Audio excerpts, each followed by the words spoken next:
Assalamu alaikum everyone. I hope you all are fine and fresh by the grace of Almighty Allah.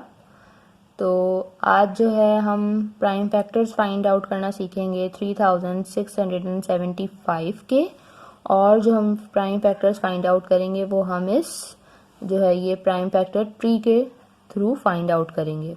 ठीक है, तो सबसे पहले हम जो हमारा ओरिजिनल डिजिट है 3675 वो लिखेंगे। ठीक है, अब हमने चेक करना है कि हमें ये नंबर पूरा कम्प्लीटली डिवाइड करना है जब तक कि हमारे पास 1 ना आ जाए। आपको पता है, अभी हम स्टेप बाय स्टेप करेंगे। ठीक है, और इसको डिवाइड हम सिर्फ और सिर्फ प्राइम नंबर से ही कर सकते हैं। प्राइम नंबर्स आपको पता है वो नंबर जिनके सिर्फ और सिर्फ 2 ही फैक्टर्स होते हैं वो प्राइम नंबर होते हैं। इस पर मैं बहुत डिटेल में वीडियो बना चुकी हूँ, आप जाके मेरे चैनल पे वीडियो देख सकते हैं। प्राइम नंबर्स वो नंबर्स होते हैं जिनके सिर्फ और सिर्फ 2 ही फैक्टर्स होते हैं। कौन कौन से होते हैं वो? 2, 3, 5, 7, 11, 13। ठीक है, और ये फिर कंटिन्यू रहते हैं। तो जब हम किसी भी नंबर की प्राइम फैक्टराइजेशन कर रहे होते हैं, उसके फैक्टर्स फाइंड आउट कर रहे होते हैं, तो हम इन्हीं नंबर्स में से किसी से डिवाइड करते हैं, इसके अलावा किसी और नंबर से डिवाइड नहीं करते। ठीक है, तो अब हमारे पास है 3675। लास्ट में हमारे पास 5 है। लास्ट में अगर हमारे पास होता इवन नंबर होता 2, 4, 6, 8, 0 तो फिर हम उसे 2 से डिवाइड करते, लेकिन यहाँ हमारे पास है 5। ठीक है, तो अब हम इसे चेक कर सकते हैं 3 के टेबल से भी। अगर ये 3 के टेबल से नहीं होगा तो फिर हम आगे बढ़ेंगे 5 की तरफ। ठीक है, तो पहले हम इसको 3 से चेक करते हैं। 3 की डिविजिबिलिटी आपको पता है किस तरह चेक करते हैं। इन सब नंबर्स को ऐड करेंगे, अगर ऐड करने के बाद ऐसा नंबर आए जो कि 3 का मल्टीपल हो, इसका मतलब है कि 3 से कम्प्लीटली डिवाइड हो जाएगा। ठीक है, तो हम इन सब नंबर्स को ऐड करके देखते हैं पहले कि क्या आंसर आ रहा है हमारा। 3 + 6 9, 9 + 7 16 एंड 16 + 5 21। ठीक है, 16 + 5 अगर हम इन सब नंबर्स को ऐड करते हैं तो हमारा आंसर आ रहा है 21।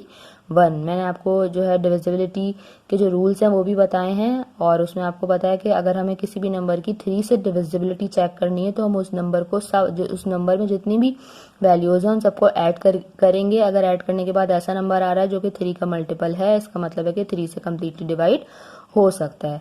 ठीक है, इन सबको ऐड करने के बाद 21 आ रहा है। 21 हमारा 3 का मल्टीपल है। 3 × 7 = 21, इसलिए ये 3 से कम्प्लीटली डिवाइड हो जाएगा। ठीक है, जब 3 से हम इसे डिवाइड करेंगे तो हमारा आंसर क्या आएगा?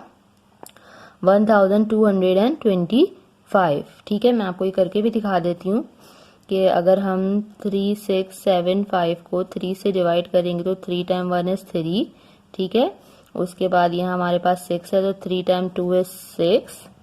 ठीक है, उसके बाद यहाँ हमारे पास 7 है तो 3 × अगेन 6, 3 × 2 = 6, 1 रिमाइंडर था अब हमारे पास यहाँ। अब यह हमने ले लिया 5 तो आ गया है 3 × 5 = 15। ठीक है, तो 3 से ये डिवाइड कम्प्लीटली हो गया है और हमारा आंसर आया है 1225। ठीक है, अब 1225 जो है ये तो प्राइम नंबर नहीं है। ठीक है, ये प्राइम नंबर क्यों नहीं है? क्योंकि इसके लास्ट में 5 है। इसके हमें क्लियरली कम से कम 3 जो है वो इसके फैक्टर्स तो नजर आ रहे हैं। एक 1 हो गया, एक ये खुद हो गया और इसके लास्ट में 5 है, इसलिए ये जो है 5 का लाजमी जो है 5 इसका फैक्टर होगा। ठीक है, इसलिए ये वाले जो साइड हैं ये आपको नजर आ रहे हैं, ये प्राइम नंबर्स नहीं है। ये जो जिनसे ये कम्प्लीटली डिवाइड हो रहे हैं ये सारे हमारे जो हैं वो प्राइम नंबर्स हैं। अच्छा, अब अगेन हम इसको चेक करेंगे कि ये 3 से कम्प्लीटली डिवाइड होगा या फिर हम 5 की तरफ बढ़ जाएं। हम क्या करेंगे, इन सारी वैल्यूज को प्लस करके देखेंगे, इन सारे नंबर्स को प्लस करके देखेंगे। 5 + 2 = 7, 8, 9 और ये आ गया 10। 10 आपको पता है 3 का मल्टीपल नहीं है, इसका मतलब है कि अब ये 3 से कम्प्लीटली डिवाइड नहीं हो सकता। तो अब हमें क्या करना चाहिए, हमें आगे बढ़ जाना चाहिए यानी कि 5 की तरफ। अब हम इसे 5 से कम्प्लीटली डिवाइड करेंगे। आपको पता है 5 × 2 = 10, लेकिन यहाँ हमारे पास 12 है तो जो इसके 2 रिमेनिंग है वो चलेगा इस 2 के पास और ये बन गया 22। 5 के टेबल में 22 नहीं आता, उससे छोटा नंबर 20 आता है। 5 × 4 = 20।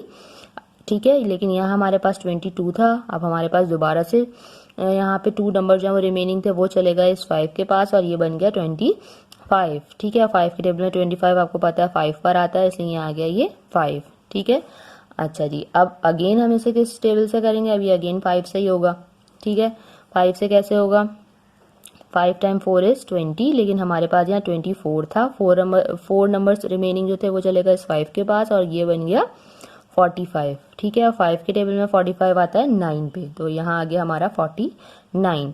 अब 49 आपको पता है 5 के टेबल में नहीं आता, क्योंकि इसके 5 के टेबल के वही मल्टीपल्स होते हैं जिसके लास्ट में 0 या फिर 5 हो, जबकि इसके लास्ट में क्या है 9 है। तो अब ये 5 से भी कम्प्लीटली डिवाइड नहीं हो सकता। अब हम और आगे बढ़ जाएंगे।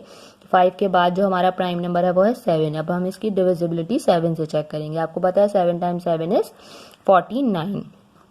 7 टाइम्स 7 इज 49। 7 टाइम्स 7 इज 49, ठीक है। अब हमें जितने यहाँ पे प्राइम नंबर्स नजर आ रहे हैं वो तमाम इसके फैक्टर्स हैं। ये जो हैं प्राइम नंबर्स नहीं हैं, क्योंकि इसके 2 से ज्यादा फैक्टर्स आपको नजर आ रहे हैं कम से कम, ठीक है।